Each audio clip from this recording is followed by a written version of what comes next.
இந்த வருஷம் என் பொண்ணோட 15th பர்த்டேக்காக இந்த சாக்கோ வெல்வெட் கேக் செஞ்சுருந்தேன். எப்போயுமே பர்த்டே வீக்குக்கு 2-3 டேஸ் முன்னாடியே என்ன கேக் செய்யலான்னு பிளான் பண்ணிடுவேன். பட் இந்த தடவை விநாயகர் சதுர்த்தி அப்புறம் வேறு சில ஒர்க்ஸில் இருந்ததுனால முன்னாடியே நான் எதுவும் ப்ரீ பிளான் பண்ணல. பர்த்டே அன்னைக்கு அவங்களெல்லாம் ஸ்கூலுக்கு அனுப்பிச்சிட்டு தான் அவளோட ட்ரெஸ்ஸுக்கு மேட்சாக ஒரு தீம் கேக் செய்யலாம் அப்படிங்கிற பிளான் வந்தது. ஸோ பர்த்டேக்காக ரோஸ் ஃப்ளவர் டிசைனில் ஒரு ரெட் கலர் டாப்பும் பிளாக் கலர் ஸ்கர்ட்டும் செலக்ட் பண்ணி வச்சுருந்தேன். ஸோ அதே தீமில் தான் கேக் செய்ய போகிறேன். ஹவுஸ் ஹோல்ட் ஒர்க்லாம் முடிச்சதுமே கேக் செய்ய ஆரம்பித்தாச்சு. 1 kg அளவில் கேக் செய்ய போகிறேன். ஸோ அதுக்காக எக் பீட்டரில் நான் 4 முட்டையும் சுகரும் சேர்த்து பீட் பண்ணி எடுத்துக்கிட்டேன்.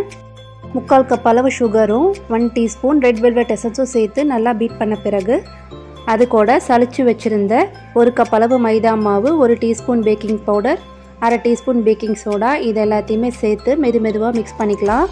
ரெட் வெல்வெட் ஃப்ளேவரில் ஸ்பாஞ்ச் கேக் செய்ய போகிறேன். ஸோ அதுக்காக நான் 1/2 கப் பாலில் ரெட் ஃபுட் கலர் சேர்த்துருக்கேன். அதையும் பேட்டர் கூட சேர்த்து கொஞ்சமாக கட்டி இல்லாமல் நல்லா கலந்துக்கலாம். 7 inch பேனில் பேட்டரை ஊற்றி OTGயில் 40 minutes பேக் பண்ணி எடுத்துக்கிட்டேன். கேக் பேக் ஆகிற டைமுக்குள்ளேயே நைட்டு டின்னருக்கு KFC ஸ்டைலில் சிக்கன் லெக்ஸ் செய்கிறதுக்காக மேரினேட் பண்ணி வச்சுருக்கேன்.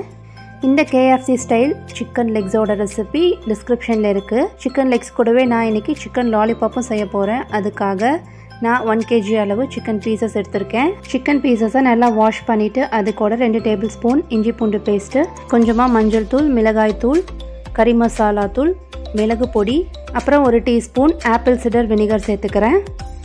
சிக்கன் லாலிபாப் நல்லா கிறிஸ்பியாக வரணும். அதுக்காக இது கூட நான் 2 டேபிள் ஸ்பூன் அளவு கடலை மாவு சேர்த்துட்டு நார்மலாக நம்ம கடையில் கிடைக்கிற சிக்கன் மசாலா பவுடரையும் சேர்த்துக்கிறேன். கொஞ்சமாக தண்ணியும் உப்பும் சேர்த்து இது எல்லாத்தையும் நல்லா மிக்ஸ் பண்ணிக்கிறேன்.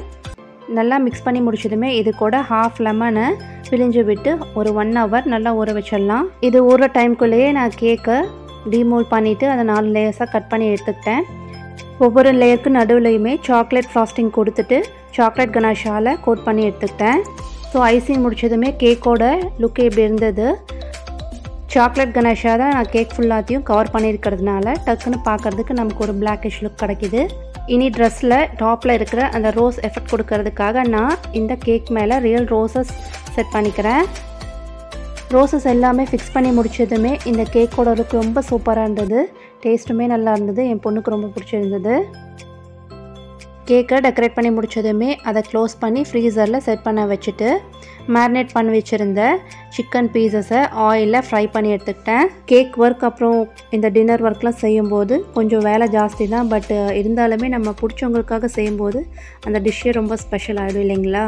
அது மட்டும் இல்லாமல் இப்படி நம்ம பார்ட்டி ஈவினிங்காக ரெஸ்டாரண்ட் போகிறத விட வீட்டிலே இப்படி நிறைய வெரைட்டிஸ் எடுத்து செய்யும்போது பட்ஜெட் ஃப்ரெண்ட்லியாகவும் இருக்கும். அதே சமயம் நமக்கு மோர் தென் எனஃபாக நல்லா ஃபில்லிங்காகவும் இருக்கும்.